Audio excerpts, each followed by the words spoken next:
Click the links to join the channel here over at Subscribestar. Somebody else just said make sure that the thing is in landscape and not portrait or whatever. The thing is, Bounding into Comics doesn't set up their formatting for landscape. It's set up for vertical.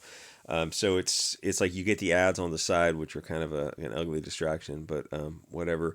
So click the links to join the channel here over at Subscribestar. Yeah, somebody gave advice. I took it as long as it doesn't cost me anything. Somebody said something on like BitChute about, oh, you should get this computer to so you can do all these things with it, and they post a link to a computer on Amazon or something. It's like some like $3,000 laptop. I'm like, yeah, I'll run right out and grab that. Yeah, I will get right on that. So, Disney diverse cancer is not popular. Shocking. Disney has the list of things that Disney has will break your heart. I mean, the broken heart should have been 10 years ago. It's like you can't. There's no caring about this anymore. They have Marvel. They have Indiana Jones, Star Wars, Pirates of the Caribbean, which was out of all of them was freaking fantastic. And then they have all the old Disney characters, and then I think they have Avatar too, and then they have a bunch of other stuff that I don't even remember. They have access to all that. All Marvel effing comics, um, Indiana Jones. It's like, yeah, I realize the actor is aged out, fair enough, but the thing is, honestly, Indiana Jones is a dead brand to them because it's not politically correct now to protect artifacts from cultures who would have ended up destroying them. It's like, yeah, we're going to take these artifacts, put them in a British museum. Oh, you colonizer! You stole indigenous artworks. Yeah, they were going to destroy them anyway in some kind of local war. Well, that's their right to do it. Their right to destroy infinitely precious human history. Yeah, yeah, I mean, now you put the left wing in this position of they have to defend the destruction of these artifacts because the people there. It's like, well, what if it's an invading country? They're bringing a new religion to go in there and destroy these artifacts because it's an affront to their religion. Well, wouldn't it be better in the British Museum? You get where I'm going with all this. I hate them so much. I really do. We just need to separate at this point. Anyway, so these are all, they're going to go through a whole long list of shows they canceled, most you've never heard of, um, for good reasons. Like at this point, I can't imagine anyone paying for Disney or any of these streaming platforms. So they have all these old IPs, and what do they do with them? Absolutely nothing, and they ruin them just to push cultural Bolshevism. And let me be blunt here. Well, more poor Willow, what they did to that guy. Oh, God, that could have been such a. All you have to do, Disney, is make it look like the original '88 Willow. How hard was that? We couldn't. You mean look like an old English village, like some Lord of the Rings type of thing? Yeah. Make it look like that. It's got very similitude. The setting feels accurate. You go. So all English people, or at least they all look the same. Yeah. How hard is it to do that? Sir, you're asking the impossible. We have to put non-European people in this European fable story. It's fiction, you Nazis.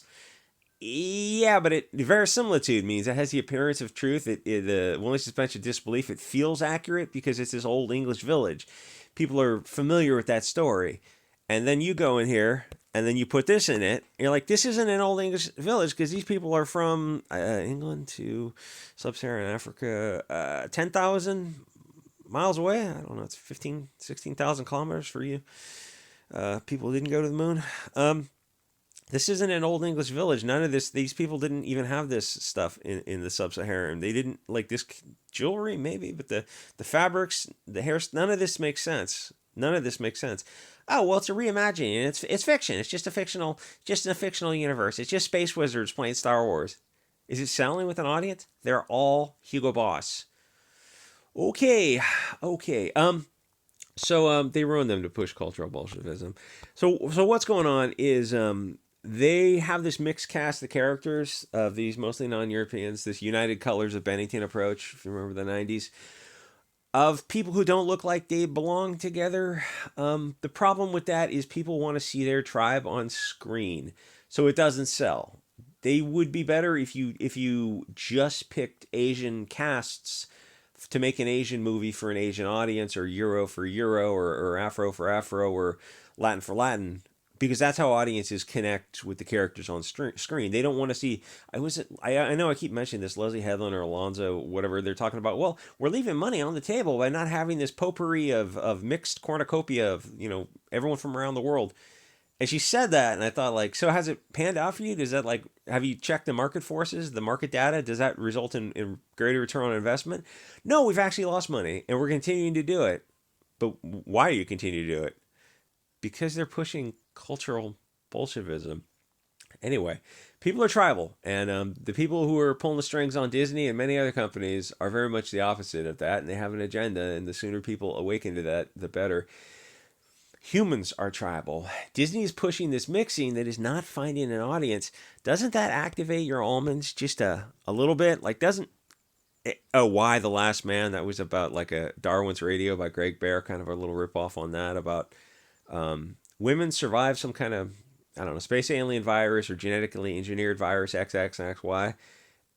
But then they had like some kind of BLT issue because they needed to put, was it like Chelsea, not Handler, Kane or something? She wrote some book about some cats, like girls have their period and turn into cats. And then she quit Twitter when she was like got pressured because the BLT community said, well, what about boys? Like, but boys don't have periods. Some boys have periods or something bizarre like that. You're like, but it's based on a biological story, as is Why the Last Man. It's like XXXY. That's like a science fiction story. Like science is racist or istophobic or something. None of this makes sense. The things you're saying are not in accord with reality. They're a material misrepresentation of the truth. Where does this lead? I think it leads to mass starvation if you believe things that are fundamentally not in accord with reality. Yeah, I think that's historically where you're headed. Anyway, get those home gardens going. Doesn't any of this activate your almonds a little bit? That these billion-dollar companies are pushing things that people don't pay for, and yet they keep pushing it. That should seem weird to more people, but people just kind of are comfortable to keep their heads in the sand. People assume that their motives are all the same. Like our motives for starting anything, widgets or entertainment is, you think, oh, we're going to make $1 by selling the entertainment. It's everything's financial, but it's going to be an artistic endeavor. But that's our motives for things. At some point, you have to see that your theory is wrong and adjust it to fit the new model. Like Sherlock Holmes was saying, their motives are not financial. They have dear God. Hey, oh, what a fucking A. They have a different motive, as seen by the mountains of woke film evidence. But people stick to this insane. It's not even the same character in the original movie. It was like probably a little redheaded girl or blonde girl or something like this. And it's like, oh, we're gonna open up the audience. So much to not say on YouTube. People stick to this insane belief that companies just chase money when clearly they don't. So your theory is that these diverse BLT shows are chasing a bigger audience, and presumably they're finding it, except that's not happening. They're failing. They lose money. I mean, there's the list of like the dozen, Charlie's Angels, Terminator type of movies, Ghostbusters, all these kind of movies, X-Women, stuff that has come out over the past 5 to 10 years that have just absolute bombed, and yet they keep doing it. So eventually you have to readjust your theory. And people on the left and the right of this bell curve keep saying they're just chasing money. You go, but at what point when you're presented with alternative facts, you finally go, oh, Pitbull statistically involved in more maulings. Okay, maybe I can reformulate the theory and say, okay, German Shepherds and Pitbulls are different animals. They're not all. Oh no, I couldn't possibly change my opinion. But you're presented with facts. At some point, you have to change your opinion. Sorry for all the Pitbull fans out there. So they're losing money. So for some reason, people are really reluctant to believe that the management of these companies have motives different from their assumptions. Yes, they do. They have religious motivations, not financial. And like, you don't have to go down the tinfoil hat. What's Eyes Wide Shut? What's that place up in? I don't know, those weird retreats where people do a lot of marching powder and get naked and do all this kind of like that kind of fun stuff. You don't have to go down that kind of like sacrifice the Moloch tinfoil hat thing to go. Is it possible to believe that their motives are not the same as our motives? because they're making things that seem like they're doing things on a large global scale to a societal re-engineering at a global scale, that perhaps money, they already have money, is not the primary motive for them. Or they have ways of accessing funds to further these belief systems that you're not aware of. Because they're making these movies, at some point you have to see what's going on here, right? Right? I don't, you know. So they're playing a different game. These billion-dollar companies they have, the Amazon, Netflix, all this stuff, those are just chess pieces. You see how Jeff Bezos or even Elon Musk treat these billion-dollar companies. They're having fun with it. No, ultimately, Disney doesn't care about all the Disney employees. Disney cares about the messaging that Disney is putting out there. Now, see, that's the problem with it. Um, this guy is. Hold on.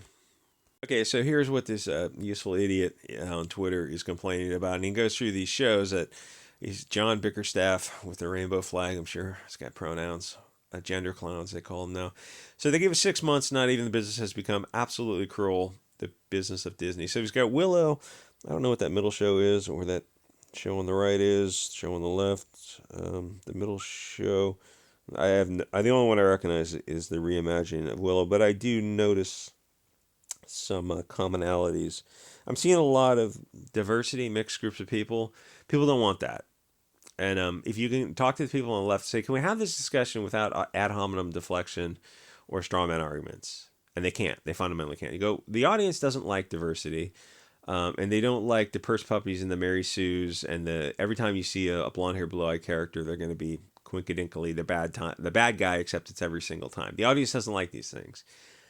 And they look at you and you go, wait, I can't have this argument without straw mans and ad hominems. Because they don't have a counter argument to that other than to personally attack you. They're like, okay, you're istophobic.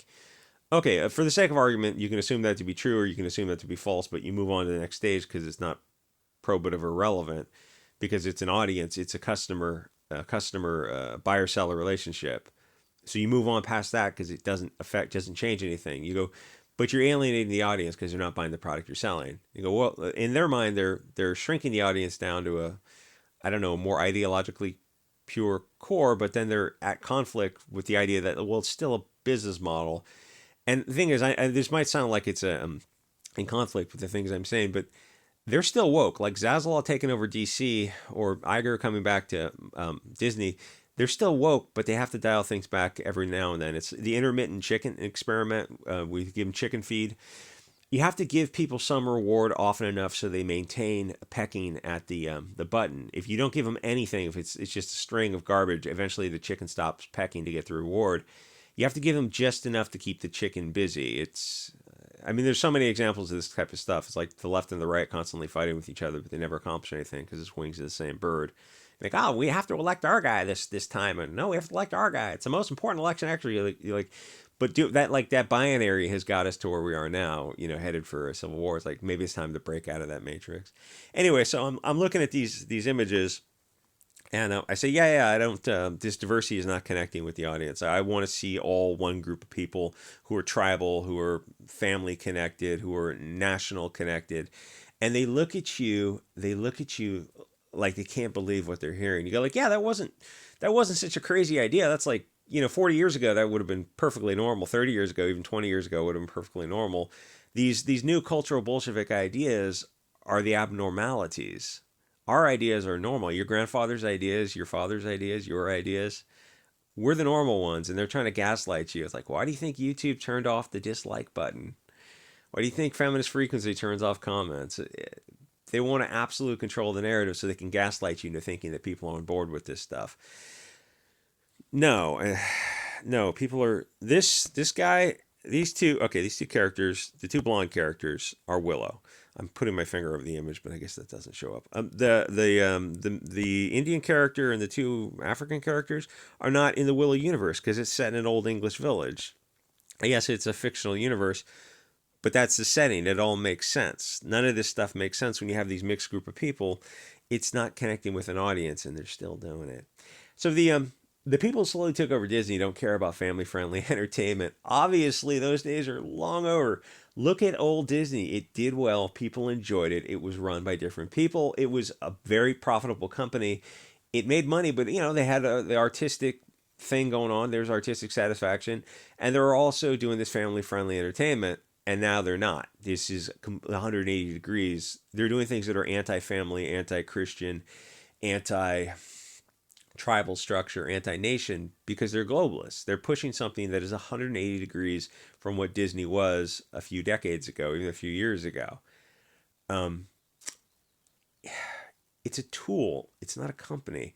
Anyway, you can go through here and take a look at all the crap they had to cancel. It's stuff that they cancel for good reason, and some soy boy idiot is outraged by it. It's like, well, here's the simple reality, Bickerstaff. People weren't watching these shows.